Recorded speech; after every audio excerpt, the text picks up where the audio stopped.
Serial rate control is the control of rate or sections on a third-party controller connected to the display via serial cable. On the XCN 1050 and XCN 750 display, this is connected through the port expansion cable on the back of the display itself. For an XCN 2050 display, you will require the additional port expansion hardware connected to the TM200. You will also require a license installed on the display for serial rate control. This license is only the ability to connect the controller and have sections automatically turn on and off based off of boundaries and coverage, as well as controlling the rate via the run screen. If you are requiring to load a variable rate prescription map and have the rate controlled based off of the map itself, you will also require the license prescriptions. Begin to create your implement. In the application device, select Serial VR as the controller. Choose the appropriate controller type or the protocol needed to establish communications to the connected device. Use the next arrow to continue the configuration. If the device is connected, the display will now retrieve information from that device. This will predetermine some of the operation types. Confirm the operation type and press the Next to configure the implement. Configure the implement as described in previous videos.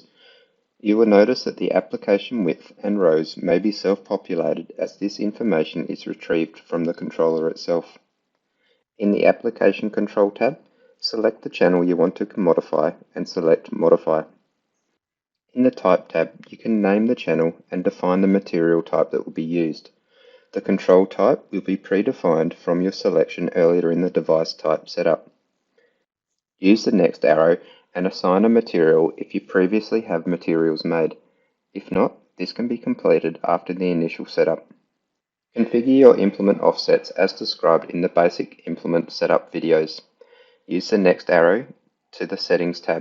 In the Settings tab, you can choose to turn on or off rate control as well as sections. This may be predefined by the type of system that you are using and the protocols selected. The number of sections and fence row nozzles, etc. will also be predefined based off the implement you are connected to. If you are connected to an implement or a device that does not populate these settings, you will need to match the settings of which are in your controller itself. Record coverage option allows the ability to specify whether you want the section status to be recorded based off the message sent to the controller or the message received from the controller.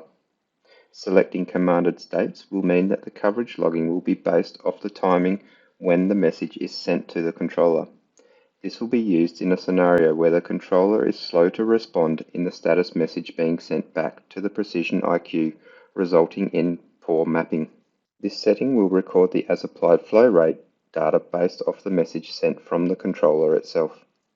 Reported states will record the coverage layer based on the reported states of the sections sent back from the rate controller itself. As-applied flow and status will record both the as-applied and section status based on the message sent to the controller. Use the next arrow to configure your implement's sections or section widths. Depending on the implement connected, your section widths may be self-populated. Use the next arrow to continue the configuration of your latencies and overlap. Refer to the virtual rate section control or Field IQ videos on how to set up the latencies and overlaps for your implement. The Speed tab will allow you to set a fullback speed. This is a speed that will be sent to the controller if the GPS speed is lost on the display itself. Use the next arrow to view the control summary. If all the settings are correct, use the check mark to save the settings. Configure any other channels that may be part of this implement and continue to configure your implement as described in previous videos. Before you can use your implement with serial rate control, you will need to assign a material to that channel. Once a material is assigned, you can begin to use your implement with serial rate control. If the connected controller supports rate control, you can adjust the rate from the run screen by tapping the target rate. Use the increase and decrease buttons or the rate 1 or rate 2 button to adjust your rate. Section status will be displayed and you can manually override the sections if needed. To hide the flow control window, simply double tap the guidance window or use the plus symbol in the top left corner. If latencies or overlap needs to be adjusted during operation, simply tap the Diagnostics window and adjust your latencies and overlap from here. And select Serial Rate Control. Your controller should be displayed in here with various information regarding its configuration.